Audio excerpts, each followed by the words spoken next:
Sunday marks 5 years that I have been here, so it's a good Sunday to get fired. You're going to hear my sense of humor because that's my defense mechanism. But the sermon's going to be rated PG-13 because I'm just going to share. Life is shitty sometimes. Okay? It's messy. And I don't know any other word to say, so I swear. My brother died of a heroin overdose. And I want to share that because some people didn't know how he died. And I don't want rumors to get started. He didn't mean it. He was actually doing really well. I mean, 3 days before he died, he was at my house and we were making plans and he was in a good spot. But he got a moment of temptation and he got bad heroin and it killed him. Life is messy and it hurts. And to be honest, I really don't know how to live without my brother. He was more than my brother. He was another half of me. Everybody thought we were twins grown up. He's a year younger than I am. It was always the Scrow brothers. If he was there, I was there. If I was there, he was there. Most of the time we were fighting, but we were there. Right? I had him for 39 years. It was him and I through a lot of hell, through a lot of abuse, through a lot of mess. It was him and I that took care of each other. So it's hard, and I'm in denial, and I go back and forth between denial and anger right now because I can't believe that he's not here. I can't believe how much I texted him, and now I can't do that anymore. I mean, just the Sunday before he died, he was here because my daughter had a dance recital and he wanted to see her. Life sucks sometimes. Always us.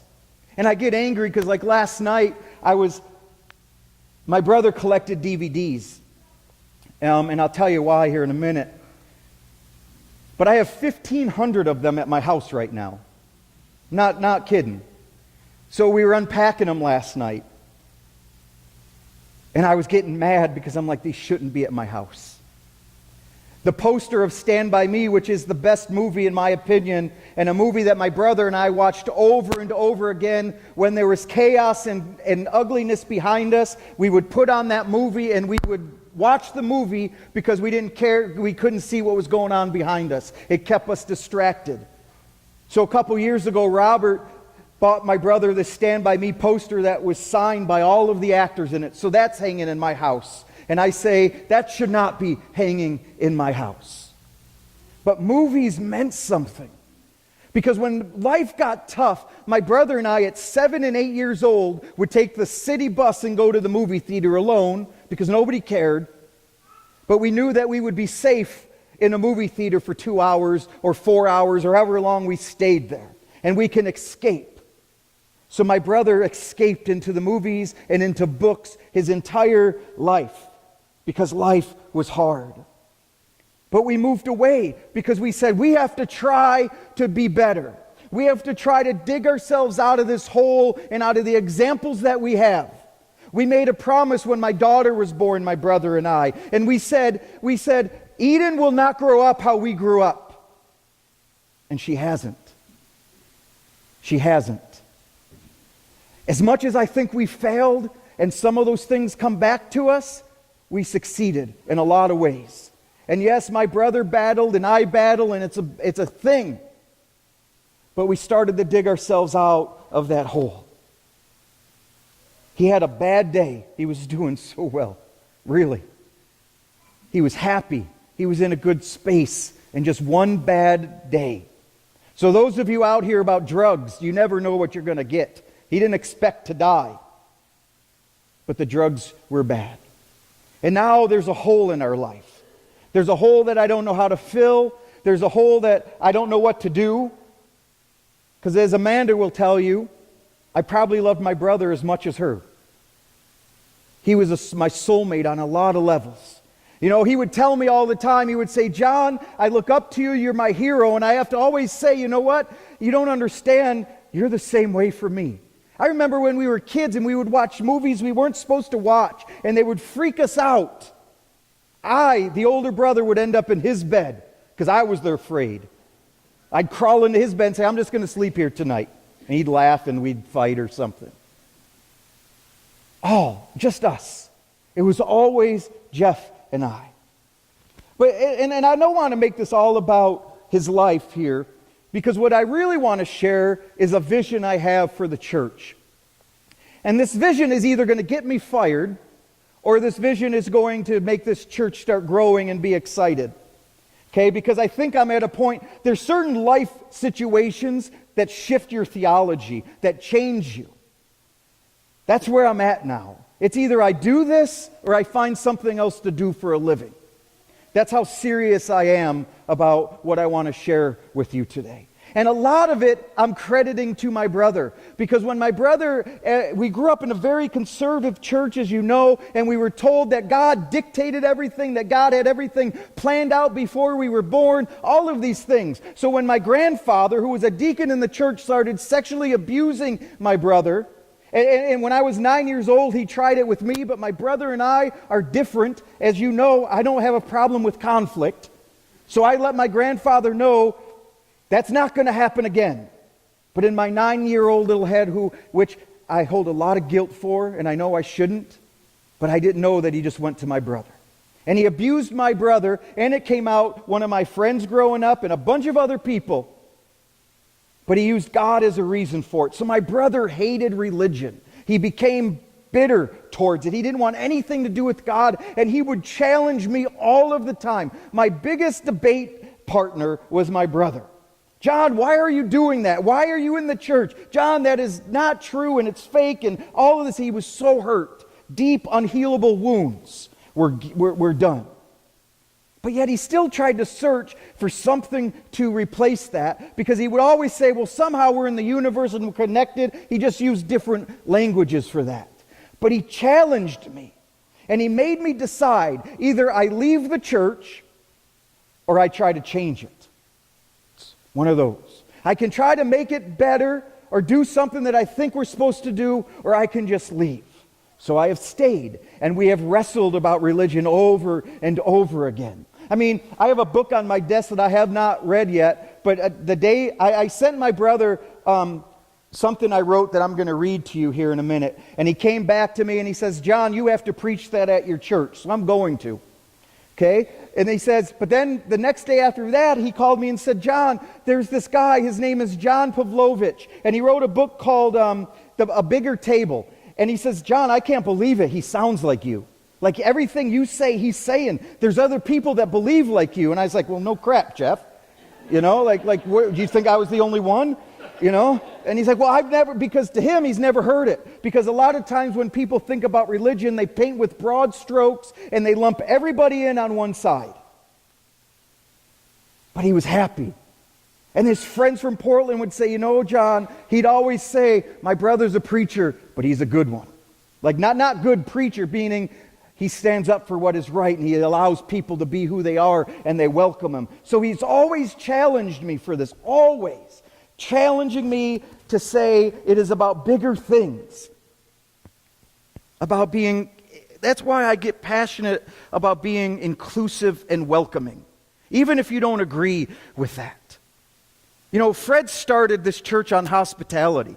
Welcoming comes along with that.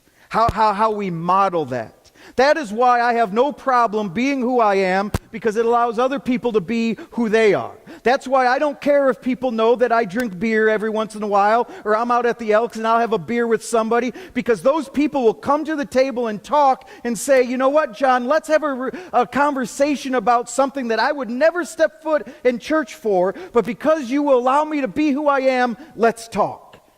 I can minister to people that way. And it gives me an excuse to have a beer, right? But like case in point, not even the beer, tattoos, okay? And I'm getting more tattoos, okay? There's going to be some memorial tattoos on me. But I'll never forget when I got my arms done, I walked into this tattoo shop in Freeport, Illinois, and Perry Sturgeon, who is an excellent tattoo artist, but he's tattooed from his fingertips to his head, all tattooed. Right? So we come in and we don't know each other at this point. I'm just asking questions. And he says, what do you do for a living? And first of all, I have to admit that I looked at him and all my judgment started because his whole face was tattooed as well. And he just looked. I'm like, okay, I put a lot of assumptions together. So then he said, John, what do you do? And I told him I was a minister. And then you saw the look on his face. And he's like, he didn't want to tattoo me at first. Because, but because I allowed him to be who he was, he allowed me to be who I am. That turned into a great friendship and a great ministry. And he would always say, John, you've changed my perspective a little bit, because I always thought people that were religious are going to judge me, and I have never been welcomed once into a church, because they look at me and they say, well, you're not welcome here. You must be some kind of delinquent, which he was not. But I would not have got to that point if we just stopped with the judgments. So it matters how we welcome people. It matters what we do. And again, Jeff was big about all of these people being connected, and he was searching for something bigger. My brother had a smile that was contagious. Like you'll see the pictures. There's a lot of things that my brother and I, almost like twins, he got and I didn't, or I got and he didn't. Well, he got the smiling face and I got the pissed off face, right? Because I'm always, and people will always come up to me and say, John, why are you so angry? I'm like, it's just my face. I'm happy. Like I'm trying here. But this is just the default it comes to. My brother, on the other hand, smiles and puts on a good face. But people loved him. He made a difference. 11 people traveled cross country from Portland, Oregon just to show up for Robert. That's not something little. Cross country they came. There was over 300 people at my brother's funeral. That many people aren't showing up to mine, right? People from when we were kids that said, I only knew Jeff for a little bit of time, but he made a difference because he tried to be inclusive and tried to let people know that they were loved. Even if they were broken like he was broken, like I am broken, like all of us are broken, that we can still be together.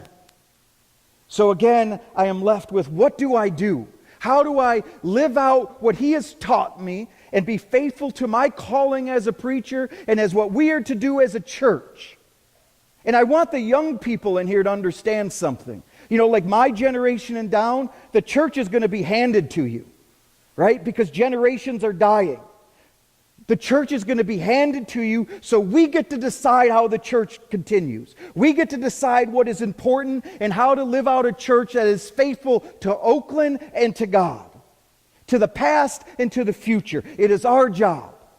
It's not a light job. It is not an easy job, but it is our job to decide what people think of Oakland when they think of Oakland in this community. It's our job.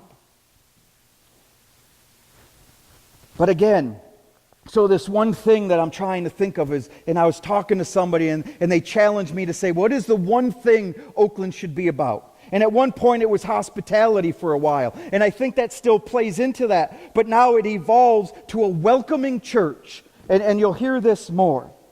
I think we can be an alternative here in Darke County. A place that says, come to Oakland because we're all a mess. We're all asking questions. You don't have to have it figured out. Come be in the mystery and the grandeur of God. And just say, it doesn't matter if we agree or disagree on a topic. What matters is the relationships. What matters is, can we hold each other up?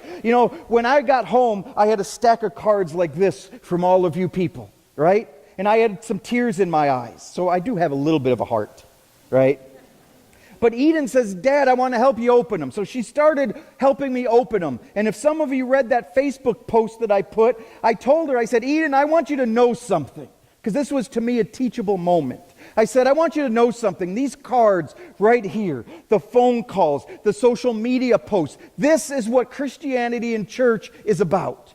It is not about what we disagree on or agree on. It is about showing up and being part of each other's lives and letting people know that they are thought of and they are not alone. That is what Christianity is about. Nothing else. You can disagree with me, and that is fine.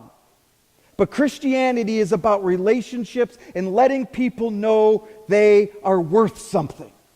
So even a card speaks volumes. And I got cards from people that disagree with me on a lot of things. But they still said, John, we love you and we're thinking of you and we're praying for you and I am sorry. That is what it's about. I don't have it all figured out. I know this is where I want the church to go. So before I read this, I want to put out a call. I'm going to put together a visioning team. So I want you to pray about it. And if you feel you would like to be part of this, I need people to help these visions in my head come to fruition. I need people to help flesh them out for me. Or to say, okay, or I need some people to tell me, John, you're going way too far here. Right? We need to work at this together. So I'm asking you to pray about that, and if you are interested in that, to let me know. But again, that is what church is about. Church is about this, that I don't know if she wants me to say it, but I'm going to. Betty gave this to me this morning. Just a journal. But on it says, for God so loved the world that he gave his only begotten Son. But she crossed out world and it says, for God so loved Jeffrey. Even if my brother didn't know that, he was loved. He was loved by me. He was loved by my wife and my daughter and the rest of our family. And he was loved by God. And I don't know how I continue. I don't. It's a shift. You're changed. But I know this. So I'm going to read this to you. I wrote a poem and I sent it to Jeff a couple days before he died. And I do a lot of writing. So this is more a theopoetic. It says this. It's titled, This I Know, or Don't Know, or Slightly Know, or Above Average Know, or Do I? Actually, I have no idea. I have a deeply profound faith, yet I understand none of it. But there is one thing I know and one thing I hope for. I hope you know, not all Christians are a-holes. Right? And I got that because I did a funeral once, and they had a bumper sticker that says, Jesus may love you, but I think you're an a-hole. Right? And you can hem and haw at that, but that is true. There are more people not in church today because of all of us sitting here because we make people feel uncomfortable and we like to judge people on things that sin differently than us. And they give all of us a bad name. They give all of us a bad idea because when I tell somebody I'm a minister, they don't say, okay, what kind of minister are you? Or, hey, let's hang out. They assume I'm going to judge them and damn them to hell. That is what they think. That is why there are churches here in this community that have told me I'm going to hell because I do not think like them. I don't care. I really don't. But not all Christians are like that. And I wanted my brother to know that most of all. So I said, yep, it's true on both counts, that not all are a-holes, and some even swear, and get this, we don't think we're going to hell for it. And I'm trying to be funny, but at the same time, I'm not joking. Some of us that claim to follow Christ take our faith deeply, deeply serious, and yet understand that God is bigger than we think. If I don't teach you anything in my tenure here at Oakland, that's the one thing you need to know. God is bigger than you think. Some of us think God is so big that we are all included in the grace of God's love. All, A-L-L, which by I mean all, including, the gays, the Muslims, the blacks, the Mexicans, whoever else you want to put in this list, people who knew God through another culture and stories and ancient texts, all. There are some of us who believe that God says there is something we are to do. No, it's not about anything about saving. It's nothing about hell. It's nothing about the way we sin. Yes, Jesus mentions and teaches about these things, and we are to take them serious and try to live a life above. Yes, that is part of it, but more than that, much more than that, Jesus tells us there are two things you need to know, and you already know them. They're really 10. Yep, the 10 Commandments. But Jesus again, will simplify them for you. First, love God. Love God with everything you have. And we can often think, I can do that. I think I can. Maybe I can't. Second, love each other. Yep, just like you love yourself. You mean I have to love God and love everybody else? Yep. I'll do the first part, but not the second. It doesn't work like that. That is what we are called to do. Love God, love each other. That's it. That's Christianity. I will go to my grave saying that is Christianity, as simple as it sounds. Love God and love each other. That's it. I know, it's not that simple. Or is it? I mean, Jesus did say this, right? It's in the gospel. Love God, love each other. Oh, and it's not just one verse in one gospel. It's in all three synoptic gospels. You can Google it. What I am saying is this. I think that we have made religion, theology, orthodoxy, dogma, yada, yada, yada, into something way more complicated and way more exclusive than it was intended. Calm down. I know, there's 2,000 plus years of history, scholarship, orthodoxy. I mean, I may be some things, but I'm not dumb. I have an advanced degree and over 20 years of experience in God. I'm not discrediting it. I am thankful for it. It gives us guidelines, lessons, unity, or whatever other adjectives you want to add. Yes, really, I have a master's degree in this, the story of our faith. I take it serious, so serious that I have to say something. As much as we are indebted to the faith of those before us, sometimes they were just guessing too. You can probably Google that. This whole life of faith is part of a story from the beginning of time, millions of years or thousands. Does it really matter? Either way, this is a story that is ancient and intertwined with who we are, no matter who we are, and we have messed it up.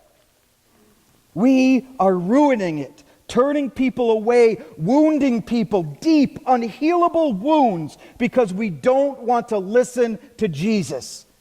And first, love God with everything. And second, love each other. Why? How? Because it's hard work. It's tough. It costs us something. We may get dirty. We actually have to talk to those people, the ones we like to think are going to hell, the opposite of where I'm going, or am I? Is there something after? I don't know.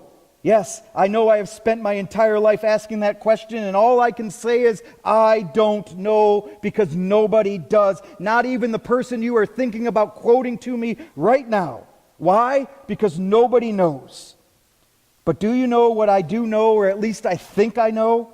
Is that either way, if there is something, heaven, afterlife, hell, whatever you want, Jesus still tells us the thing that we will be judged on, because some people like that word, is first, did you feed the hungry? Maybe a homeless person. Did you give someone thirsty something to drink? Maybe that person that always seems alone. Invited a stranger into your home, your literal neighbor, somebody that looks or thinks or votes or has sex with someone different than you. I know it is hard. I have been struggling with this my entire life. Have you clothed somebody that was naked? Or start simple, that shirt or dress or whatever that you haven't worn in years, donated. It can start as simple as that. Have you checked up on somebody who is sick? Maybe a friend who is actually sick, or one that battles depression silently. I was in prison and you came to visit. Have you let somebody know that they are not forgotten? What am I saying? I'm not saying anything. Jesus said it. In Matthew 25, in the Bible, yep, the same one some people, but not all of us, quote to tell others that they are bad, that they are sinners, and that Jesus said it. Well, this trumps that. Or at least I think it does. Again, I'm guessing here. But Jesus says, this is what you will be asked. This is what you will be judged on. Not on how many times I've sinned, but on how I treated my fellow sisters and brothers, nothing more. Why? Because if you go back to the gospel text that quote the greatest commandment, this is why. Because the most important thing we are called to do is first to love God and second, love each other. That is why I, John, the one who knows nothing, who thinks but does not know and is not asking for your agreement, I think of all these things Jesus, God, could think to tell us what God is looking for that will separate us is this: how we treat, love, remember, cherish, put up with each other. I know I'm being simple, And I know there are holes, I get that. But it starts here and it really ends here. Whichever route, denomination, viewpoint, political party you take, it still comes down to loving each other. And why is that the second one and not the first? Because you cannot accomplish the second commandment until we accomplish the first one. Love God with everything we have. Why? Because it's going to take everything we have and more to accomplish the second one, because it's hard, and that is why we are failing. But if because I take this thing called faith seriously, and I know you do too, want to continue the story, some will call it evangelize. It starts with something as simple as relationships we have with those around us. Starts with us sitting with the woman at the well and going away changed and wanting to share the story, because life is messy, it hurts, and our faith is even messier. We try to make sense of who and what God is, and the people who wrote the Bible, perhaps they were inspired to, were trying to make sense of something that really, truly doesn't make sense sometimes. Yet they know it is real. And because of that, they told us story, lessons, scripture, so sweet when you eat it, to help us understand that no matter what, we are to love God and love each other. So let me bring this to a close. If you want to know more of what I think, keep reading. But if you want to stop because you can't keep reading, or you're mad at me right now and you want to throw this book away, remember this. This is why I am a Christian. This is why I remain a Christian, even though it is hard, because my beliefs are not your beliefs, and why I think even if it's not true, it is still worthwhile. It is because it calls us to love something bigger than ourselves. It is calling us to be part of an ancient story that calls us to love God and love each other. That is the vision that I have. That we can be a church that welcomes people regardless of who they are, regardless of what they think, regardless of a lifestyle they live, whatever you want to word that, is because that is what God calls us to do. And I am hoping that you will get behind me on this. And I am hoping that we can figure out ways to make this true, so that when people say, oh, that is Oakland, they can say, that's the church that welcomes people. That's the church that you can go to, and it doesn't matter who you are or what you're wearing. You will go, and you will be able to have fellowship and relationship with people who are just the same and looking for God. I'm not going to give you answers, because I don't really have answers. I just try to figure things out. Life is messy. It hurts. One minute, you're about to go to dinner with your friends, and you get a phone call that says your brother died, or whatever it may be. Your life gets turned upside down, and you want to know the only thing that held me together was knowing that I had people behind me supporting me and allowing me to grieve a little bit. The only thing that kept me going was when I got home and opened up a stack of cards, just so that I knew I wasn't forgotten about. What keeps me going is understanding that even though my brother changed terminologies a little bit, he still was trying to figure out ways to be connected to people. That is why I take this serious. That is why I get on my soapbox and I get passionate, because I get so frustrated when people make Christianity into things that it's not supposed to be about. This is big, this thing of faith. We don't just come here because we're supposed to. We come here because we know life kicks us while we're down. We come here because we know that there's other people that went through the same thing. My situation is not unique. Yes, I love my brother in a certain way, but other people in here have lost brothers and sisters and moms and dads, and it hurts. But God says, here we are. And another thing, I don't know how many people came up to me at my brother's funeral, and just knowing I was a minister, they would just ask me, I think it was like 6 times, are you mad at God? Are you mad at God? Are you upset with God? And you know what I said? I said, no. And you know why I can say no? Is because my theology does not blame God for what happened. God did nothing to my brother. God did not allow this to happen. My brother made a choice, and unfortunately his luck ran out. And it sucks, and it hurts, and I don't understand how to continue with that, but I do know that even though God didn't have anything to do with that, now God steps in and cries with me and grieves with me and says, okay, we will try to make something good come from this. The abuse that split my family apart, that is still splitting my family apart, I still have no idea why the hell that happened or what God is doing, but I have faith that says somehow God's bringing good into it. I don't know, I don't have the answers. But all I know is that no, I am not mad at God. I'm not angry at God because I don't put God on the hook for this. Our choices have consequences. They do. As sucky as that is. And I really wanted to hit this one person, right, in a Christian way. You know.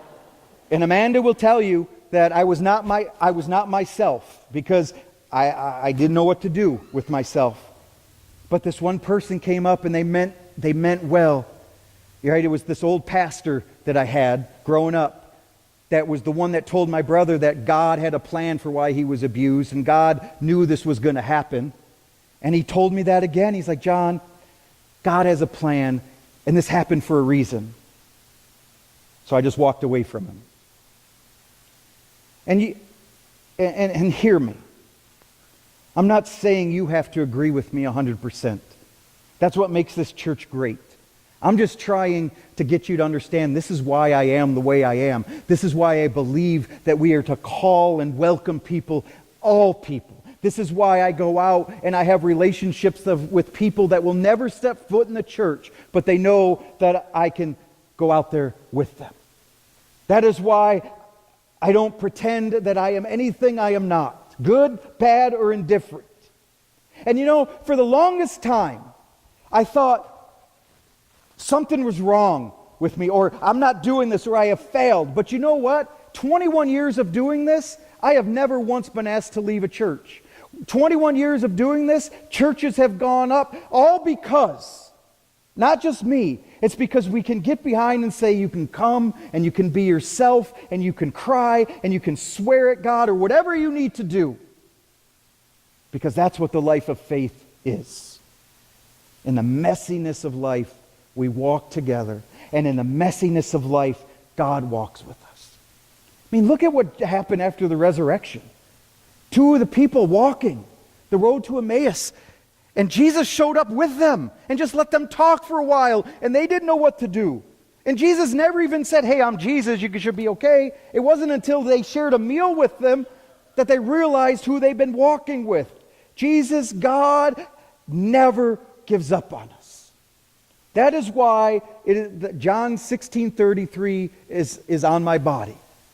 In this world you will have problems. In this world it will suck. In this world you will be gut punched and you won't know what to do with yourself. But hold on, you can have peace.